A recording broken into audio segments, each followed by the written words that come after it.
All right, Kyle, are you ready? I'm ready. So in this case, you are going to be me, and Okay. I'm going to be the lender. Fantastic. Okay, so you're going to bring me a client. Okay.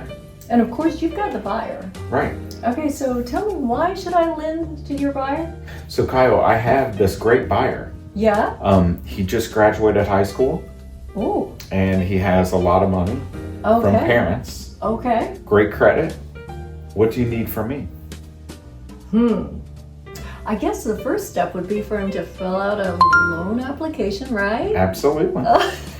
Can I have him call you? I would love for him to call me. So here's the problem, Kyle.